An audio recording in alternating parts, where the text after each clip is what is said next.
চাকরিজীবী বউ আর নিজের বেকারত্বের জন্য রাজকে 2 বাচ্চা সহ একা হাতে পুরো সংসার সামলাতে হয়, অর্থাৎ সে একজন হাউস হাজব্যান্ড। প্রথমে তাদের মহল্লার সবাই তো এই বিষয়টা নিয়ে বেশ হাসাহাসি করলেও পরবর্তীতে সে পুরো মহিলা মণ্ডলের কাছে জনপ্রিয় হয়ে ওঠে। তারাও চায় তাদের হাজব্যান্ড রাজের মতো হোক। এতেই তো বাধে বিপত্তি। এবার তো মহল্লার পুরুষ সমাজ খেপে যায় রাজের উপর, আর এরপর তারা রাজের সাথে যেসব হাস্যকর কাণ্ড ঘটায় সেটাই দেখব আজকের গল্প ঝাঁসি কা রাজকুমারে।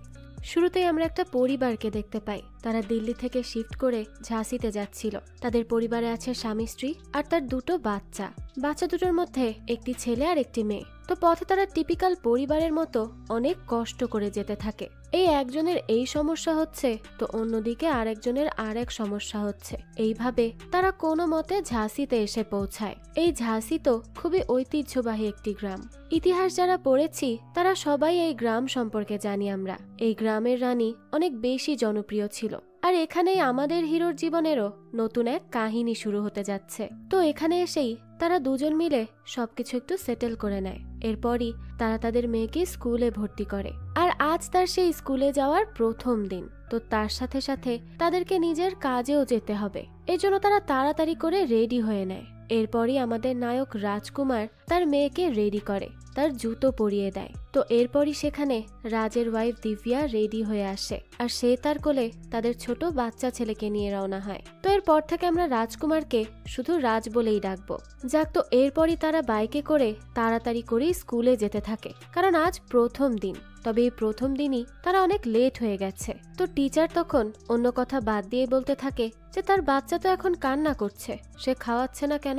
দিব্যা বলে যে সে খাওয়াবে, আগে তারা তার মেয়েকে একটি সিটে বসিয়ে দিক। তারা তো তাদের মতোই কথা বলতে থাকে। তখনই রাজ অনেক বেশি অতিষ্ঠ হয়ে যায় আর বলতে থাকে যে তারা কি তার মেয়েকে বসতে দিবে নাকি না। তখনই টিচার তার মেয়েকে বসতে বলে। এরপরই দেখানো হয় দিব্যা তার কাজের জায়গায় যায়। সেখানে তাদের ব্রাঞ্চ ম্যানেজার শর্মা তাকে তার সাথে খাওয়ার জন্য ডাকে। তখন দিব্যা তার কাছে জানতে চায় যে সে অন্য কারোর সাথে কি লাঞ্চ করে না। শর্মা তাকে বলে যে সে কখনো তাদের সাথে লাঞ্চ করে না। দিব্যাও তো অ্যাসিস্ট্যান্ট ম্যানেজার, তাই তারও করা উচিত না। এটা বলে সে নিজের রান্না করে আনা খাবার দিব্যাকে খেতে দেয়। আর এরপরই বলে যে তার মা হিসেবে রিগ্রেট ফিল হয় না যে সে সব সময় কাজ করে আর বাসায় বাচ্চারা একা থাকে। সে তো চাইলে তার শ্বশুর শাশুড়িকে এনেও রাখতে পারে, তারাই তার বাচ্চার দেখাশোনা করবে। তখন দিব্যা বলে যে তার শ্বশুর শাশুড়ি আর বেঁচে নেই, তাছাড়া তার হাজবেন্ড বাড়িতে থেকেই কাজ করে, সে সবসময় বাচ্চাদের সাথেই থাকে, তাই এই নিয়ে কোনো সমস্যা নেই। এসব শুনে তখন শর্মা বলতে থাকে যে তারপরও বাচ্চাদের তো ঠিক করে খেয়াল রাখা হয় না নিশ্চয়ই। একজন মা যেভাবে পারে বাবা কি তা পারে? কিন্তু সে দেখেছে ডিসকভারিতে যে পাখি তারপর বিভিন্ন পশুর মায়েরা সব সময় তাদের বাচ্চাদের আগলে রাখে। এটা শুনে তো দিব্যার কিছুটা মনই খারাপ হয়, কারণ সে তাকে পিঞ্চ করেই কথাটা বলেছে। যাক, তো এরপর দেখানো হয় রাজ বাসায় বসে তার ল্যাপটপে কাজ করছিল। তখনই সে শুনতে পায় বাইরে দুজন মিলে তার দরজা ভেঙে ফেলছে। তাই সে দ্রুত সেখানে যায় আর গিয়েই দেখতে পায় তার পাশের বাসার ভবানী দম্পতি এসেছে, যারা অনেক বেশি এক্সট্রোভার্ট, অর্থাৎ তারা সব বিষয়ে অনেক বেশি এক্সাইটেড আর অনেক বেশি ফ্রেন্ডলি। তো তারা আসলে রাজ্যে দরজা খোলে। এরপর তারা তাকে জানায় যে তারা পাশের বাসা থেকে এসেছে, তাদের দোকানও আছে এখানে, সেখানে সবকিছু পাওয়া যায়, তার কিছু লাগলে তাদের ওখান থেকেই নিতে পারে। এসব বলতে বলতে তারা দুজন মিলে বাসার ভেতরে আসে। এরপর তারা এসেই এদিক ওদিক দেখতে থাকে আর রাজের ওয়াইফকে খুঁজতে থাকে। রাজ তখন বলে যে সে তো বাসায় নেই। তো সেই সময় তারা সবকিছু আনপ্যাক দেখে তাকে হেল্প করার কথা বলে। বোঝাই যাচ্ছে যে তারা কতটা ফ্রেন্ডলি, আর তাদের মতো ফ্রেন্ডলি এই এলাকার প্রায় সবাই। এরপরই দেখানো হয় এখানে তো তাদের তেমন প্রাইভেসিও নেই। পর্দা না টানানোর জন্য তাদের স্বামী স্ত্রীর খুনসুটি সবাই দেখে ফেলছিল। তো এরপরই আসে হোলির দিন। সেই দিন তারা এলাকার সবাই একত্রিত হয় আর অনেক বেশি মজা করে। তখনই মহিলা মণ্ডলে দিব্যা সবাইকে বলে যে তার ছেলেটা অনেক বেশি কান্না করে। তারা তাকে একজন বাচ্চাদের ডাক্তারের খোঁজ দেয় এবং তাকে তাদের হোয়াটসঅ্যাপ গ্রুপেও অ্যাড করে নেয়। এদিকে দেখানো হয় ছেলেদের গ্রুপের সবাই মিলে কার্ড খেলতে থাকে। তখনই একজন রাজের কাছে জানতে চায় যে সে কি করে। রাজ বলে সে বাড়িতে বসেই কাজ করে, তখন তারা তাকে জিজ্ঞেস করে সে কি কাজ করে। তখন রাজ কথাটা প্রথমে ইগনোর করার চেষ্টা করে, কিন্তু পরে বলে যে সে আইটিতে কাজ করে। তো এরপরই দেখানো হয় স্কুলের দৃশ্য। সেখানে ম্যাম সবাইকে তাদের বাবার উপর 5 লাইনের প্যারাগ্রাফ লিখে আনতে বলেছিল। ম্যাম তখন কে কি লিখেছে সেটা জানতে চায়। তখনই সে সানজানা কি লিখেছে তা পড়ে শোনাতে বলে। সানজানা বলে যে তার বাবার নাম রাজ, আর সে অনেক হার্ড ওয়ার্কিং একজন মানুষ। সে তাকে স্কুলে আসার আগে রেডি করে দেয়, তার জন্য খাবারও বানায়, তাকে বেড টাইম স্টোরিও শোনায়। তো সে হলো একজন হাউস ওয়াইফ। এটা শুনে তো ম্যাম সহ সবাই হাসতে থাকে। তখনই তো বেচারির মনটা খুবই খারাপ হয়ে যায়। আর সেই সময় আমাদেরকে দেখানো হয় যে আসলে রাজ কোনো কাজই করে না, সে বাসায় থেকে বাসার সব কাজ করে এবং ল্যাপটপে সে নিত্য নতুন রান্নার ভিডিও দেখে। তো এরপর দেখানো হয় দিব্যা তার কাজ শেষে বাসায় চলে আসে। তখনই এলাকার কিছু ছেলেরা তাকে দেখে জোরে জোরে বলতে থাকে যে এই হলো এলাকার ওয়ার্কিং ওয়াইফ, আর তার বর বাসায় বসে বাচ্চা সামলায়। হয়তো দিব্যা এখন যে তার বরকে নাস্তা দেওয়ার জন্য অর্ডার দিবে। তারা এভাবেই খোঁটা দিয়ে কথা বলতে থাকে। দিব্যারও ব্যাপারটা অনেক বেশি খারাপ লাগে। তো সে বাসায় এসেই রাজকে খুঁজতে থাকে।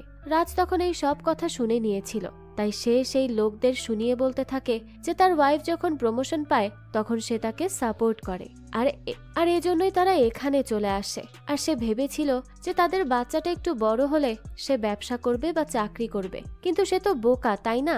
এর জন্য কিছুই করছে না। দিব্যা তখন তাকে বলে যে সে যেন এগুলো নিয়ে একদম না ভাবে, কারণ এদের কাজই হলো কথা বলা, তাই তাদের কথায় সে যেন কান না দেয়। তো তারা এগুলো বলতে থাকে। তখনই সেখানে আসে সুশীল আর তার ওয়াইফ। তারা এসেই বলে যে আশেপাশের কিছু লোকেদের সমস্যা আছে, এরা এরকম উল্টোপাল্টা কথা বলতেই থাকে, কিন্তু তারা তাদের এই এলাকায় আসা নিয়ে অনেক বেশি খুশি। তো দিব্যা এরপর বলে যে ঠিক আছে, আপনারা একটু বসুন, আমি আপনাদের জন্য চা করে আনছি। তখনই রাজ বলে যে তুমি তো মাত্র অফিস থেকে আসলে, তুমি তাদের সাথে কথা বলো, আমি চা করে আনছি। এটা দেখে তখন সুশীল ও রাজের সাথে মিলে কিচেনে যায়। এদিকে সুশীলের ওয়াইফ দিব্যাকে বলতে থাকে যে তার বর তো অনেক বেশি ভালো, সে তার কত যত্ন করে, সবার হাজবেন্ডেরই তার হাজবেন্ডের মতো হওয়া উচিত। আর তাছাড়া সে আরো বলে যে তাদের পরিবার তো অনেক মডার্ন পরিবার, তার কাছে অনেক ভালো লাগছে এই ব্যাপারগুলো। অন্যদিকে কিচেনে গিয়ে সুশীল স্মোক করতে থাকে। এরপর সে রাজের কাছে জানতে চায় যে সে কি ছোটবেলা থেকেই ভেবেছিল যে সে ঘর জামাই হবে। রাজ বলে যে না, সে তো ভাবেনি। এর আগে সে একটা জব করেছে, তারপর একটা বিজনেসও করেছে। তো সে কি বিজনেস করেছে এটা জানতে চাইলে রাজ জানায় যে ক্যাটারিং এর বিজনেস। তখন সুশীল জানতে চায় যে সবচেয়ে বেশি কে ইনকাম করে, সে নাকি তার ওয়াইফ। রাজ তার এই প্রশ্নের কোনো উত্তরই দেয় না। এরপর তারা মিলে সেখানে চা নিয়ে আসে।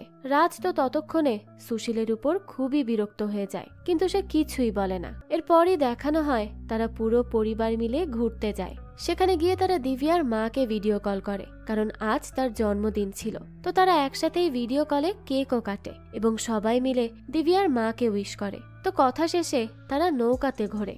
এরপর তারা আরো একটা সুন্দর জায়গায় ঘুরতে যায়, কিন্তু তখনই রাজের মন অনেক বেশি খারাপ ছিল, কারণ তাদের কলোনির সবাই তাকে অনেক নিচু করে দেখছিল, যেটা তার একেবারেই ভালো লাগছিল না। তখনই দিব্যা তাকে বলে যে সে কেন শুধু শুধু এই কারণে মন খারাপ করছে, তারা কি সুন্দর এখানে ঘুরতে এসেছে, সে যেন একদম চুপ করে না থাকে। তো দিব্যা তাকে চিয়ার আপ করার চেষ্টা করতে থাকে। এরপরই দেখানো হয় রাজ তরকারি রান্না করছিল, কিন্তু তখনই সেটা পুড়ে যায়। আর এরকম তার সাথে প্রায়ই হয়। তো এরপরই দেখানো হয় পরদিন রাজ কোনোভাবে অনেকক্ষণ চেষ্টা করে তার বাচ্চা ছেলে আদিকে ঘুম পাড়ায়, কিন্তু সে যখন একটু বিশ্রাম নিতে যায় তখনই সেখানে সুশীলের ওয়াইফ খুশবু চলে আসে আর দরজার বেল বাজাতে থাকে। রাজ তো তখন তাড়াতাড়ি করে দরজা খোলে আর খুশবুকে একটু আস্তে কথা বলতে বলে, কারণ ভেতরে তার বাচ্চা ঘুমাচ্ছে। খুশবু তখন তাকে তার সাথে যেতে বলে।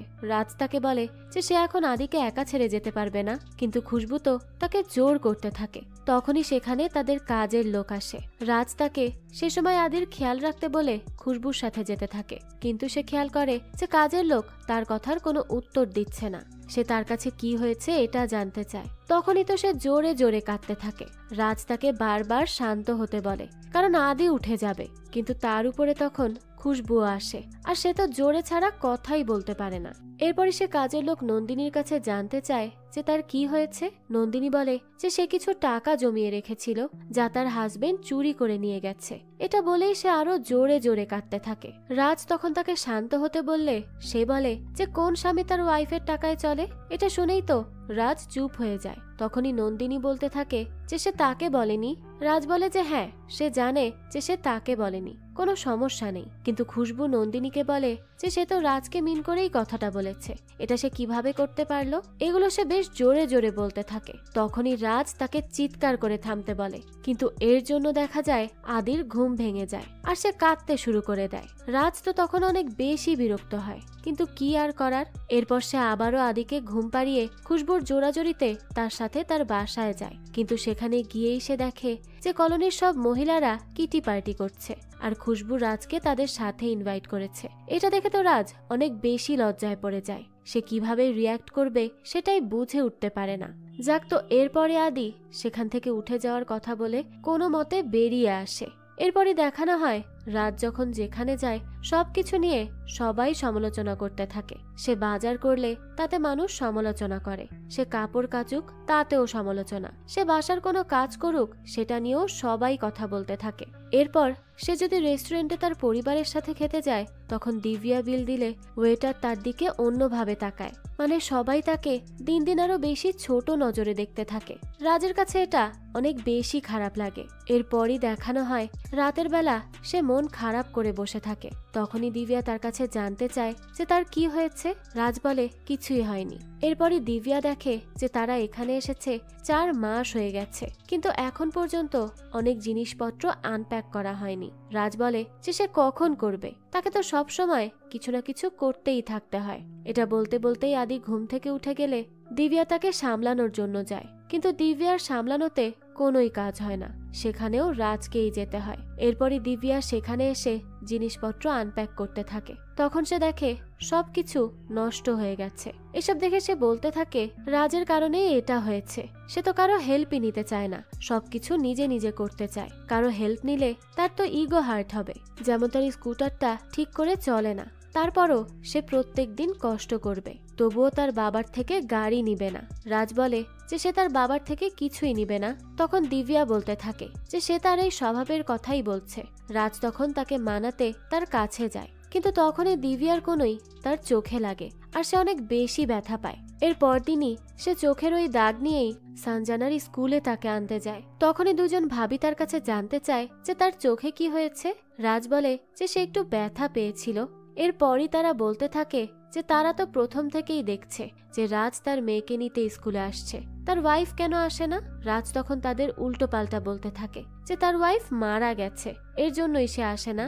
তারা এই নিয়ে আরো প্রশ্ন করতে থাকে। তখনই রাজ তাড়াতাড়ি করে সঞ্জনাকে নিয়ে সেখান থেকে চলে আসে। এরপরই বাসার সামনে আসলে আবারও সেই কলোনির লোকগুলো তাকে নিয়ে জোরে জোরে কথা বলতে থাকে। তারা রাজের চোখের ওই আঘাত দেখে বলতে থাকে যে দিব্যা তো রেগে গিয়ে রাজকে মেরেছে। এটা বলেই তারা হাসতে থাকে, আর তখনই কলোনির সবাই হাসতে শুরু করে। রাজ তখন দ্রুত বাসায় ঢুকতে যায়, কিন্তু তখনই সেখানে একটি নতুন গাড়ি পার্ক করা দেখে সে রেগে গিয়ে বাসায় ঢোকে। তখনই দিব্যা তাকে জানায় যে তাদের বাসায় দিব্যার বাবা এসেছে। দিব্যার কাছে তখন সঞ্জনা জানতে চায় যে নানা তার জন্য কি নিয়ে এসেছে। দিব্যা বলে যে তা সে জানে না, কিন্তু নানা বলেছে যে তার জন্য অনেক বড় একটি সারপ্রাইজ আছে। এটা শুনেই তো রাজের মাথা গরম হয়ে যায়, কারণ সে মনে করে যে দিব্যার বাবা হয়তো তাদের জন্য গাড়ি কিনে এনেছে। এর জন্য সে দিব্যার বাবাকে বাথরুম থেকে গোসল করা অবস্থায় বের করে আনে আর বলতে থাকে যে সে এমনটা কেন করলো, সে তার আনা কোনো কিছুই চায় না। তো এরকম চিৎকার চেঁচামেচি শুনে দিব্যা সেখানে দৌড়ে আসে আর কি হয়েছে সেটা জানতে চায়। রাজ বলে যে সে কি কিছু জানে না, তার বাবা কি এনেছে সে দেখে যাক। এটা বলেই সে দিব্যাকে নিয়ে বাইরে যায়, কিন্তু দেখে যে সেই গাড়িটা আসলে হলো অন্য আরেকজনের। দিব্যা তো তখন তার উপর অনেক বেশি রেগে যায় আর দরজা আটকে দিয়ে বসে থাকে। রাজও তো লজ্জা পেয়ে তার রুমে চলে যায়। এদিকে বেচারা নানা তো বুঝতেই পারে না যে সে কি করেছে। এরপরই দেখানো হয় দিব্যাকে সেই স্কুটারে করে তার অফিসে যাচ্ছিল। তখনই সে একটি মাকে তার বাচ্চার সাথে খেলতে দেখে। এটা দেখেই সে অনেক বেশি ইমোশনাল হয়ে যায়। যাক, তো এরপরই সে তার অফিসে আসে আর তার এক কলিগের সাথে লাঞ্চ করতে করতে গল্প করে। সে তার সেই কলিগের কাছে জানতে চায় যে সে তার প্রেগনেন্সির সময় কতদিনের ছুটি নিয়েছিল। মেয়েটি তাকে জানায় যে সে তো পুরো 1.5 বছরের ছুটি নিয়েছিল।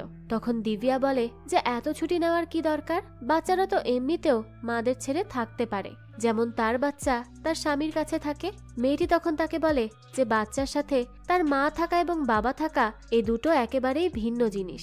তাছাড়া বাচ্চাদের যদি মায়ের বুকের দুধ না খাওয়ানো হয় তাহলে তারা মায়েদের থেকে দূরে সরে যায়।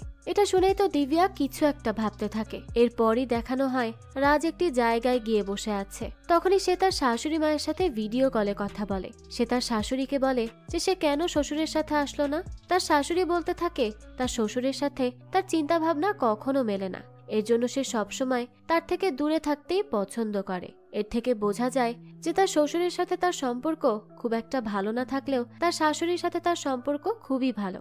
রাজ তখন তার সাথে আরো কথা বলতে থাকে। তখনই সেখানে নন্দিনীর হাজবেন্ড তাকে চিনতে পেরে তার সাথে কথা বলতে আসে। সে এসেই রাজকে বলতে থাকে যে নন্দিনী তার অনেক প্রশংসা করে, রাজ নাকি বাসার সব কাজ করে, তারপর বাচ্চাদের সামলায়, সেও তার মতো হতে চায়। রাজ তো তার কথা শুনে অনেক বেশি বিরক্ত হয় এবং তাকে বলে যে সে যেন জুয়া খেলা বাদ দিয়ে কোনো একটা চাকরি করে, না হলে তো তাকে তার ওয়াইফের টাকা চুরি করতে হবে। কিন্তু এভাবে আর কতদিন? এ কথা শুনেই তো নন্দিনীর হাজবেন্ড তাকে বলতে থাকে যে তার আর রাজের মধ্যে তো কোনো তফাৎ নেই, তারা দুজনই বউয়ের টাকায় চলে, আর রাজ যদি চলতে পারে তাহলে সে চললে কি সমস্যা। এসব কথাই তো রাজ অনেক বেশি রেগে যায় আর ওখান থেকেই উঠে চলে আসে। এরপরই দেখানো হয় রাজ তার বাসায় যেতে থাকে। তখনই সে দেখে তার শ্বশুর অর্থাৎ দিব্যার বাবা মহিলা মণ্ডলের সাথে মিলে গল্প করছে, যা দেখে সে তো বেশ ভয় পেয়ে যায় যে তার শ্বশুর তাদেরকে যে কোনো কিছু বলে দিতে পারে। এর জন্য সে দিব্যাকে কল করে আর জানায় যে তার বাবা এমন করে মহিলা মণ্ডলের সাথে গল্প করছে। এসব শুনে দিব্যা বলে যে তার বাবা কাউকে কিছুই বলবে না, তাই তার চিন্তার কিছুই নেই। কিন্তু রাজের তো তখনও চিন্তা হতেই থাকে, কারণ তার শ্বশুরের উপর তার বিন্দু পরিমাণ বিশ্বাস নেই। এরপরই দিব্যাকে দেখানো হয় সে বাসায় গিয়ে রাতে তার ছেলেকে খাওয়াতে থাকে, যেখানে সে কাজের জন্য অনেক আগেই বাচ্চাকে এভাবে খাওয়ানো ছেড়ে দিয়েছিল। তো তখন এটা রাজ খেয়াল করে। সে তখন তার কাছে এসে বলে যে এত কষ্ট করে সে আদির খাওয়ার অভ্যাস পরিবর্তন করেছিল, এখন সে আবার তাকে কেন খাওয়াচ্ছে। দিব্যা তখন তাকে মিথ্যা বলতে থাকে যে আদি কান্না করছিল এর জন্য সে খাইয়েছে। রাজ তো তখন খুব ভালো করেই বুঝতে পারে যে সে মিথ্যা বলছে, কিন্তু সে তাকে কিছুই বলে না। আর দিব্যারও তখন অনেক খারাপ লাগতে থাকে। এরপরই দেখানো হয় রাজ সঞ্জনাকে আনতে স্কুলে যায়। সেখানে গিয়েই সে দেখে সঞ্জনার মন অনেক খারাপ। সে তখন তার কাছে কি হয়েছে সেটা জানতে চায়। সঞ্জনা বলে যে তার এক ক্লাসমেট বলেছে যে রাজ নাকি দিল্লিতে থাকতে তার বসকে মারার জন্য জেলে ছিল। এটা শুনে রাজ বলে যে তাকে এই কথা কে বলেছে। তখন সঞ্জনা বলে যে সেই কথা মিথ্যা নাকি সত্য সেটা না বলে কে এই কথা বলেছে সেটা জানতে চাচ্ছে। দেখা যায় রাজ তখন সেই বাচ্চা ছেলের বাসায় যায় আর বলে যে সে সঞ্জনাকে কি বলেছে, তার সমস্যাটা কি, আর তাকেই বা এসব উল্টোপাল্টা কথা কে বলেছে। ছেলেটি তো তখন খুব ভয় পেয়ে যায় আর কাঁদতে কাঁদতে বলে যে তার মা তাকে বলেছে, আর তার মাকে বলেছে সঞ্জনার নানা। এটা শুনেই তো তখন রাজ বাচ্চাটির আইসক্রিম ফেলে দেয় আর ওখান থেকেই চলে আসে। আর এটা যখন বাচ্চাটির বাবা জানতে পারে তখন তো সে অনেক বেশি রেগে যায় আর রেগে গিয়ে সে মহল্লার মধ্যে এসে রাজকে গালি দিতে থাকে এবং তাকে মারতেও থাকে। রাজও তখন সুযোগ বুঝে তাকে মারে, এমনকি সে তো লাঠি দিয়ে তাকে অনেক বেশি মারে, যার জন্য তাদের দুজনকেই পুলিশ ধরে নিয়ে যায়। তখনই সেখানে দিব্যা আসে। দিব্যা তো রাজের উপর অনেক বেশি রেগেছিল। তখনই রাজ তাকে বলে যে তার বাবা যদি কাউকে কিছু না বলতো তাহলে তো এসবের কিছুই হতো না। সে তো আগেই তার বাবাকে সন্দেহ করেছিল আর তার সন্দেহ হয়ে ঠিক ছিল। যাক, তো এরপরই দিব্যা কোনো মতে তাকে ছাড়িয়ে বাসায় নিয়ে আসে। বাসায় আসার পরই দিব্যা সরাসরি তার বাবার কাছে যায় এবং তাকে বলে যে সে যেটা করেছে তারপর সে আর এখানে থাকতে পারবে না, তাকে এখনই সবকিছু গুছিয়ে বাসায় যেতে হবে। তার বাবা তখন তাকে বলতে থাকে যে সে তো তেমন কিছুই বলেনি, আর যেটুকুই বলেছে সেটা তো সে ভুল করে বলে ফেলেছে। এসব শুনে দিব্যা বলে যে তার ভুলের জন্য আজকে অনেক বড় ঝামেলা হয়েছে। সে সবসময় এইরকম তাদের ঘরের কথা সবাইকে বলে বেড়ায়, এটা তার খুবই বদ একটা অভ্যাস। কিন্তু এবার তো সে ভেবেছিল তার বাবা ঠিক হয়ে গেছে, কিন্তু না, সে তো আগের মতোই আছে। তাই তাকে এখনই বাসায় যেতে হবে। এটা বলেই সে তার ব্যাগ প্যাক করে আর গাড়ি দেখে তাকে বাসায় পাঠিয়ে দেয়। রাজও তখন তাকে আর মানা করতে পারে না। যাক, তো এরপরই দেখা যায় দিব্যা রাজকে বাসায় এনে তার ব্যথাতে আইস লাগিয়ে দেয়। তখন সে বলতে থাকে যে সে তাকে মহিলা বলেছে, এটা তার কাছে গালি মনে হয়েছে, আর এই কারণেই সে এত বড় হাঙ্গামা করলো। রাজ তাকে বলে যে তার বিষয়টা খুবই খারাপ লেগেছে। দিব্যা তখন রেগে যায় আর বলে যে তাদের মতো কিছু পুরুষের মেইলিগোর জন্য মেয়েদেরকে আজীবন সাফার করতে হয়, তারা কখনোই শুধরাবে না। এটা বলেই সে শুয়ে পড়ে। পরদিন থেকেই রাজ ঠিক করে যে সে একটা চাকরি করবে। এর জন্য সে তার বায়োডাটা বের করে আর অনেকগুলো অফিসে ইন্টারভিউ দেওয়ার জন্য যায়, কিন্তু দেখা যায় কোথাওই সে তার মন মতো চাকরি পায় না। একটা চাকরি কোনোভাবে পেলেও সেখানে তার বেতন থাকে খুবই সামান্য। এভাবে সে অনেক বেশি নিরাশ হয়ে যায়। সে কি করবে না করবে এখন কিছুই বুঝতে পারে না। যাক, তো এর পরই দেখা যায় এক বৃষ্টির দিনে কলোনির সব পুরুষেরা মিলে তাদের ভলিবল খেলার কোর্টে এসে বসে থাকে। তখনই তারা খেয়াল করে তাদের মধ্যে একজন মন খারাপ করে দাঁড়িয়ে আছে। তারা তখন তার কি হয়েছে সেটা জানতে চায়। লোকটি বলে যে কয়দিন ধরেই সে রাতে ঘুমাতে পারছে না, কারণ তার বাচ্চা রাতে উঠে খুব কান্না করতে থাকে। সে তার ওয়াইফকে বাচ্চা সামলাতে বলে, কিন্তু সে তো উল্টো তাকেই বাচ্চাকে শান্ত করতে বলে। এসব তার আর ভালো লাগছে না। সারা রাত বাচ্চাকে শান্ত করার চেষ্টা করতে করতে তার অবস্থা তো খারাপ হয়ে গেছে। তখনই সুশীল বলে যে সে তো শুধু বাচ্চাকে কোলে নেয়, কিন্তু এই হাত দিয়ে সে যা কাজ করেছে তা সে বলতেও লজ্জা পাচ্ছে। তাকে তো তার বউ এই হাত দিয়ে তার পা টিপিয়েছে, যেই কাজ সে আগে কখনো করেনি। কিন্তু এখন এমন একটা অবস্থা যে সে যদি না বলে তাহলে তো তার বউ তার উপর অনেক বেশি রেগে যায়। তো দেখা যায় এরকম সবাই এক এক করে উঠে দাঁড়ায় আর তাদের কষ্টের কথা বলতে থাকে। সবাইকে দিয়েই তাদের ওয়াইফ হঠাৎ কাজ করাচ্ছে, যা এর আগে কখনো হয়নি। তবে তারা বলতে থাকে যে এই সব কিছুর জন্য ওই রাজই দায়ী। তারা রাজকেই দোষারোপ করতে থাকে। তারা বলে যে রাজ যদি চাকরি করত তাহলে আর এই সমস্যা হতো না। এই এক মডার্ন ফ্যামিলির জন্য আমাদেরকে এখন এইসব পোহাতে হচ্ছে। অন্যদিকে দেখা যায় রাজ আরো একটা জায়গায় ইন্টারভিউ দেওয়ার জন্য যায়। সেটি ছিল ট্যুর গাইডের পোস্ট। তো সেখানে গেলেই দেখা যায় তার বস তার সিভি দেখে আর এটা দেখেই সে তাকে সিলেক্ট করে নেয় এবং বলে যে তাকে সে 30,000 টাকা মাইনে দেবে। আর তার কাছে সে জানতে চায় যে সে কি ইংলিশ বলতে পারে। রাজ তখন মুখস্থ করা ইংলিশের লাইন বলে শোনায়। তখনই বস তাকে বলে, ঠিক আছে, তো কালকে থেকেই কাজ শুরু করে দাও। এরপরই দেখা যায় রাজ কোনোভাবে ইংলিশ বলে বলে টুরিস্টদেরকে বোঝানোর চেষ্টা করতে থাকে। সে বলে ঝাঁসির রানী এমন একজন রানী ছিল যে কিনা তার পরিবার এবং রাজ্য একসাথে সামলেছে। সে যুদ্ধ করতে গেলে ঘোড়ায় তার ছেলেকে পেছনে বসিয়ে যুদ্ধ করেছে। এগুলোই সে তার ভাঙা ভাঙা ইংলিশ দিয়ে তাদেরকে বোঝাতে থাকে। এরপর সে সবাইকে ছবিও তুলে দেয়। আর এরপর দেখানো হয় রাতে রাজ আর ওই মহিলাদের মধ্যে থাকে না। সে এখন এলাকার পুরুষদের সাথে মিলে আড্ডা দেয় এবং অনেক মজা করে। তখনই সেখানে তার সাথে যার মারামারি হয়েছিল সে আসে। সে আসলেই তো রাজ তার কাছে যায় এবং তার গালে কিস করে। এরপরই তাকে বলে যে সে যদি সেদিন তার ইগোকে হার্ট না করত তাহলে সে এখন জব করতে পারত না। লোকটাও তখন তার সাথে সবকিছু ঠিক করে নেয়। এরপরই আমরা দিব্যাকে দেখতে পাই। সে স্কুলে সানজানাকে আনতে গেলে এই নিয়েও সেখানের মহিলাদের সমস্যা হয়। তারা বলে যে কয়দিন ধরে তারা দেখছে যে সে তার মেয়েকে নিতে আসছে, তার হাজবেন্ড কোথায়। দিব্যা তখন আগে থেকেই রাজের উপর অনেক বেশি রেগেছিল। আরো এই প্রশ্ন শুনে তো সে বলতে থাকে যে ছেলেরা কিছুই করে না, সব কাজ মায়েদের করতে হয়। তখনই সেখানে একজন বলে যে তার হাজবেন্ড তো অনেক বেশি ডেডিকেটেড ছিল, খুব সুন্দর করে টাইম মতো এসে তার মেয়েকে নিয়ে যেত, তাহলে সে এই কথা কেন বলছে। তখন দিব্যা বলে যে মা ছাড়া কোনো কাজ হয় না। তখন তারা বলতে থাকে যে সে সানজানার মা, কিন্তু তার হাজবেন্ড তো বলেছিল যে সে নাকি মারা গেছে। দিব্যা তো তখন এটা শুনে রেগে সেখান থেকে চলে যায়। এরপরই সে বাসায় এসেও রাজের সাথে কোনো কথা বলে না। রাজও ব্যাপারটা খেয়াল করে যে সে অনেক রেগে আছে, কিন্তু সে ভয়তে তাকে কিছু জিজ্ঞাসাও করে না। এরপর দিনই দিব্যা তার অফিসে লেট করে যায়। আসলে সে কয়েকদিন ধরেই অফিসে লেট করে আসছে, যার জন্য তার বস তার উপর অনেক বেশি রেগেছিল। আজ সে দিব্যাকে তার অফিসে ডাকে এবং তাকে বলে যে এভাবে করলে তো তার চাকরিটা আর থাকবে না। দিব্যা তখন অনেক বেশি ফ্রাস্ট্রেটেড ছিল। তাই সে বলতে থাকে যে সে তার সিচুয়েশনটা একটু বোঝার চেষ্টা করুক, সে একটু প্রবলেমের মধ্যে দিয়ে যাচ্ছে, তবে কিছুদিন পরই তার মা এখানে আসবে, তখন সবকিছু ঠিক হয়ে যাবে। বস তখন তাকে 1 মাসের মধ্যেই সবকিছু ঠিক করার সময় দেয়। এরপর দেখানো হয় দিব্যা তো কিছুই ঠিক করতে পারে না, তার কাছে সবকিছু অনেক কষ্টের লাগতে থাকে। বাচ্চাদের সামলানো, তাদের পড়ালেখা করানো, স্কুল থেকে আনা, তারপর রান্না করা, আবার সবকিছু করে অফিসে যাওয়া, এই সবকিছু তার জন্য অনেক কঠিন হয়ে যাচ্ছিল।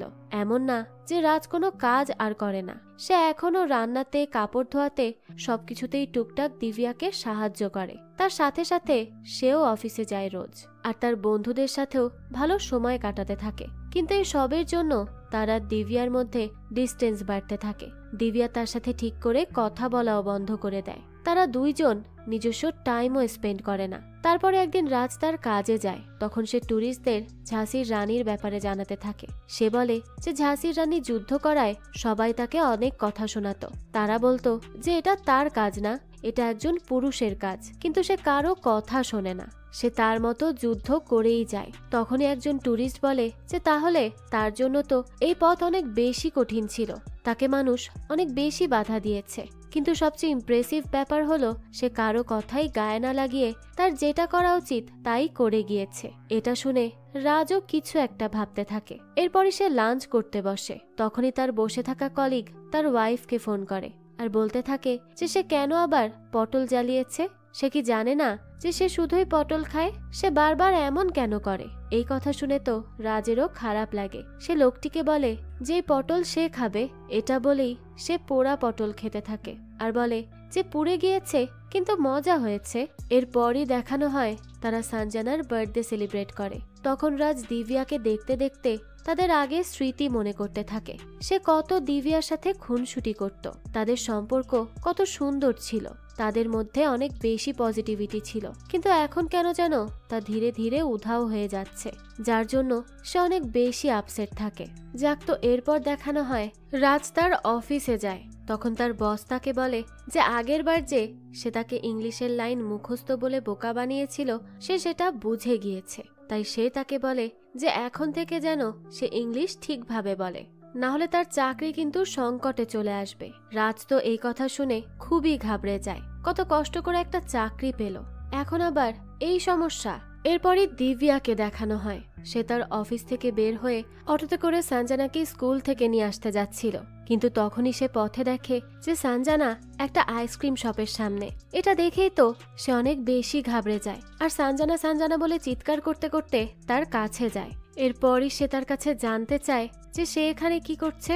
সঞ্জনা বলে যে সে দেরি করে এসেছে তো এর জন্য সে স্কুল থেকে বেরিয়ে গেছে। আর তখনই পথে একটা ভালো আন্টি তার কাছে আসে এবং তাকে আইসক্রিম কিনে দেয়, আর এখন সে চকলেট আনতে গিয়েছে। সঞ্জনা তখন তাকে সেই আন্টিকেও দেখিয়ে দেয়। এরপরই দিব্যা তার কাছে যেতে নিলে দেখা যায় সে বাইক চালিয়ে তাড়াতাড়ি করে চলে যায়। দিব্যা তখন অনেক বেশি ভয় পেয়ে যায় আর সে নিজেকেও অনেক দোষ দিতে থাকে, কারণ আজ সঞ্জনার তাড়াতাড়ি ছুটি হওয়ার কথা সে তো ভুলেই গিয়েছিল। দিব্যা তখনই বাসায় আসে আর রাজকে সবটা জানায়। এরপরই তারা দুজন অনেক বেশি চিন্তায় পড়ে যায়। তখন দিব্যা বলতে থাকে যে সে তাকে বলতো না যে ছেলেদের উপর কাজ করার ভার থাকে, এখন তো সে দেখছে মেয়েদের উপর মা হওয়ারও ভার থাকে। রাজ তখন তার কথা বুঝতে পারে এবং তার হাত ধরে। এরপর সে তার মেয়ে আর ছেলেকে নিয়ে আগের মতোই মজা করতে থাকে আর দিব্যার মনটা ভালো করার চেষ্টা করে। পরদিন থেকে সে দিব্যাকে আরো ভালো করে হেল্প করতে থাকে। দিব্যা রান্না করলে সে বাচ্চা সামলায় আর সে রান্না করলে দিব্যা বাচ্চা সামলায়। সবকিছুই তারা এখন একসাথে মিলে করার চেষ্টা করতে থাকে যাতে কারোরই কোনো সমস্যা না হয়। এরপরই দেখা যায় রাজ তার অফিসে যায়। এরপর সে তার বসকে বলে যে সে তার এই চাকরিটা ছেড়ে দিতে চাচ্ছে। এটা শুনে বস তাকে বলতে থাকে যে আগে যে কাজ করত তাকে তো সে অনেক কষ্টে 20,000 টাকা দিত, কিন্তু তাকে তো সে 30,000 টাকা দেয়, তাহলে সে কেন এই চাকরিটা করবে না? রাজ তো তার সিদ্ধান্তে অটল, সে এখন আর এই চাকরিটা করতেই চাচ্ছে না। তাই বস তাকে বলতে থাকে ঠিক আছে, সে যখন সিদ্ধান্ত নিয়েই নিয়েছে তাহলে তো আর কিছু করার নেই, সে তার হিসাব রেডি রাখুক, সে একটু পর দেখে নিবে। রাজ তখন তার হিসাব করতে যায়। তখনই দেখা যায় বস এদিকে একজনকে কল করে এরপরে আমাদের দিব্যাকে দেখানো হয়।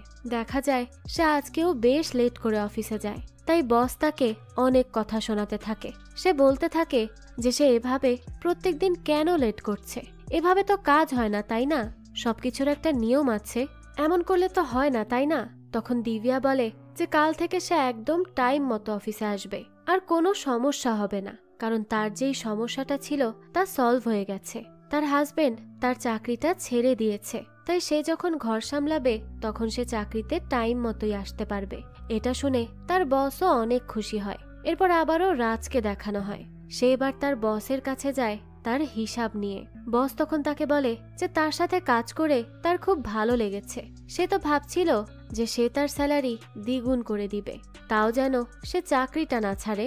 রাজ তো এটা শুনে এবার ভাবনায় পড়ে যায় যে সে কি করবে। তাই সে তাকে বলে যে ঠিক আছে, সেই ব্যাপারে তার ওয়াইফের সাথে কথা বলে তাকে জানাবে। এটা বলেই সে ভাবতে ভাবতে বাইরে আসে, আর তারপরই তার বস বের হলে সে তাকে লুকিয়ে ফলো করতে থাকে। সে দেখে যে তার বস তাদের কলোনিতে থাকা দীপকের জিমে আসে, কিন্তু সে তো এটার কারণ বুঝতে পারে না। তখনই সে সেখানে সুশীলকেও দেখতে পায়। এটা দেখে সে তো আরো বেশি কনফিউজড হয়ে যায়। সেই সময় সে বুদ্ধি করে সুশীলকে বলে যে তাদের মধ্যে কি হচ্ছে তা সে সব জানে, তাই তারা যেন কোনো কিছু না লুকিয়ে তাকে সব সত্যিটা বলে দেয়, নাহলে তারাই কিন্তু বিপদে পড়বে।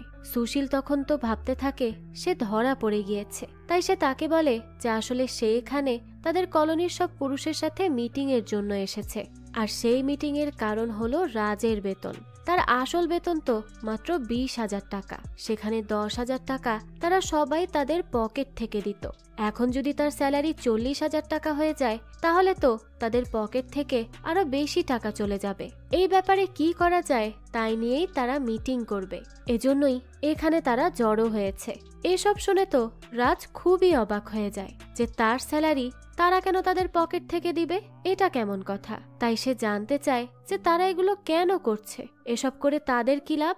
সুশীল তখন বলে যে আসলে তার জন্য তাদের বউরা তাদের দিয়ে কাজ করাচ্ছে, আর এত কাজ করতে করতে তারা বিরক্ত হয়ে যাচ্ছে। তারা এই সব কিছু থেকে মুক্তি চায়, আর এজন্যই রাজের একটা চাকরি হওয়া তাদের জন্য অনেক গুরুত্বপূর্ণ ছিল, কারণ তাকে দেখেই তো এই মহল্লার মহিলা মণ্ডলরা অনেক বেশি ইন্সপায়ার্ড হয়েছিল।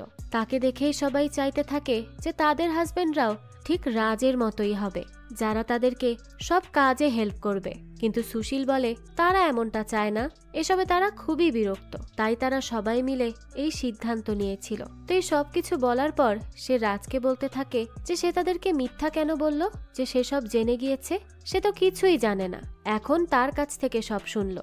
রাজ তখন বলে হ্যাঁ, সে আসলে কিছুই জানতো না, কিন্তু কোনো একটা সমস্যা আছে এটা সে খুব ভালোভাবেই আন্দাজ করতে পেরেছিল, কারণ তার বস ইন্টারভিউ এর দিনই জানতো যে সে ইংলিশ খুব একটা ভালো পারে না। তারপরও সে তাকে চাকরি দিয়ে দেয় এবং তাকে 10,000 টাকা বেশিও দেয়। জিনিসটা খুবই অদ্ভুত ছিল। আর তারপর আবার আজ হঠাৎ করেই আরো 10,000 টাকা বাড়িয়ে দিতে চায়। সে আবার কার সাথে যেন কথাও বলে। আর এই সব কিছু দেখে শুনেই সে শিওর হয়ে যায় যে কোনো সমস্যা তো অবশ্যই আছে। এর জন্যই তার বস যখন বের হয় অফিস থেকে, তখন সে তাকে ফলো করতে থাকে, আর তাকে ফলো করতে করতেই সে এখানে এসে পৌঁছায়। যাক, তো এরপর সে জিজ্ঞেস করে বাকি সবাই এখন কোথায়। সুশীল জানায় সবাই তো জিমের মধ্যে। রাজও তখন সেখানে যায় আর বলে যে সে তাদের পরিকল্পনার ব্যাপারে সবকিছু জেনে গেছে। এটা শুনে তারা বলতে থাকে যে সে যখন জেনেই গেছে তখন তাদের একটা প্রশ্নের জবাব দিক যে সে চাকরি করবে নাকি না। রাজ তখন বলে যে সে তাদের কোশ্চেনের জবাব দিবে, কিন্তু তার আগে তার কিছু প্রশ্ন আছে। এটা বলেই সে সুশীলকে বলে যে সে তাকে বিশ্বাস করে যে সে সত্যি কথাই বলবে, এর জন্য সে প্রশ্ন তাকে করবে। তো প্রথম প্রশ্ন হলো তারা তার ওয়াইফকে ভালোবাসে কিনা। সুশীল বলে যে অবশ্যই সে তার ওয়াইফকে অনেক বেশি ভালোবাসে। এরপর রাজ দ্বিতীয় প্রশ্ন করে, সে তাদেরকে জিজ্ঞেস করে যে তারা তার ওয়াইফকে সম্মান করে কিনা। সুশীল বলে যে হ্যাঁ, সে তো অনেক সম্মান করে। তখন রাজ বলতে থাকে যে তারা তাদের ওয়াইফকে সম্মান করে, ভালোবাসে, কিন্তু টিভি চালানোর সময় রিমোট দূরে থাকলে সেটা নিজে থেকে গিয়ে আনে না, তাদের ওয়াইফকে হুকুম করে। তারপর গোসল থেকে বের হলে তাদের ওয়াইফকেই তাদের জন্য তোয়ালে এগিয়ে দিতে হয়, এমনকি তাদের ওয়াইফের মাথা ব্যথা থাকলেও চাটা তাদেরকেই বানাতে হয়। এসব কেন? সুশীল তো তার প্রশ্ন শুনে এবার একদম চুপ হয়ে যায়, কারণ আসলেই তো এই সব কিছু তাদের ওয়াইফই করে। তখন এই সব কথা শুনে দীপক বলে যে সে এসব লেকচার শুনতে চায় না, রাজ চাকরি করবে কিনা সে শুধু সেটার জবাব চায়। রাজ তখন বলে যে না, সে চাকরিটা করবে না। এটা বলেই সে সেখান থেকে চলে আসতে নেয়। তখনই দীপক তাকে ধাক্কা দিয়ে ফেলে দেয় এবং দরজা বন্ধ করতে বলে। এরপরই দেখা যায় সে তাকে মারতেও যায়। তখনই রাজ তার থেকে পালাতে থাকে। এভাবে করতে করতে তারা সেখানে থাকা একটা জিনিস নিজেদের গায়ের উপরেই ফেলে দেয়, আর সেটি ভেঙে গিয়ে ঝাঁসির রানীর ছবি প্রকট হয়। এরপরই দেখানো হয় তাদের দুইজনকেই হাসপাতালে ভর্তি করা হয়েছে। তখনই সেখানে শুয়ে থেকে দীপক তার ভুল বুঝতে পারে। এরপরই রাজ একটু সুস্থ হয়ে বাসায় ফিরে আসে। সে বলতে থাকে যে সে আগে ভাবতো যে সব জায়গা থাকতে দিব্যার পোস্টিং ঝাঁসিতেই কেন হলো, কিন্তু এখানে এসে সে ঝাঁসির রানীর মাধ্যমেই বুঝতে পেরেছে যে কেউ কিছু নতুন করলে সবাই তাকে বাধা দিবে। এটাই নিয়ম, মানুষের কাজই এটা। কিন্তু এইসবে পাত্তা না দিয়ে তাকে ঝাঁসির রানীর মতো করে তার কাজ করে যেতে হবে। এরপরই দেখানো হয় তারা সবাই মিলে দীপাবলি উদযাপন করতে থাকে। তখনই ভাঙা হাত নিয়েও রাজ সবার জন্য চা বানায়। সেই সময় তাদের বাসায় দিব্যার মা বাবা বেড়াতে আসে। এবার তারা তাকে গাড়ি গিফট করেছে, কিন্তু এতে আর রাজের কোনো সমস্যা নেই, কারণ তার কাছে ছেলে মেয়ের দায়িত্ব এখন একদম সমান। তো এই চিন্তাধারা নিয়েই তারা দুজনেই অনেক ভালোভাবে তাদের জীবন কাটাতে থাকে। আর এরই সাথে এই গল্পটাও এখানেই শেষ হয়, যেখানে হাজবেন্ড ওয়াইফের দায়িত্ব যে সব দিক দিয়ে সমান সেটাই ফুটিয়ে তোলা হয়েছে। যাক, এই তো ছিল আজকের গল্প। এই গল্পটা আপনাদের কাছে কেমন লেগেছে সেটা অবশ্যই আমাদেরকে কমেন্ট করে জানাবেন। যদি এতটুকুও ভালো লেগে থাকে তাহলে একটি লাইক দিয়ে যাবেন। আর হ্যাঁ, আমাদের এই চ্যানেলে কিন্তু প্রতিনিয়তই নতুন নতুন ভিডিও আপলোড করা হয়। সেই সব ভিডিওর আপডেট পেতে আমাদের চ্যানেলটিকে সাবস্ক্রাইব করে বেল আইকনে অল দিয়ে রাখতে কিন্তু ভুলবেন না। আরেকটা কথা, আপনার আমার মতো মুভি লাভারদের জন্য আমরা নিয়ে এসেছি সুলভ মূল্যে নেটফ্লিক্সের সাবস্ক্রিপশন, যেটি পেয়ে যাবেন আমাদের ফেসবুক পেজ এইচবি শপে। পেজের লিংক ডেসক্রিপশন বক্সেই দেওয়া আছে। আজকে তাহলে এই পর্যন্তই। আবারও হাজির হব নতুন কোনো ভিডিও নিয়ে। সেই পর্যন্ত সবাই ভালো থাকবেন আর আমাদের চ্যানেলের সাথেই থাকবেন। ধন্যবাদ।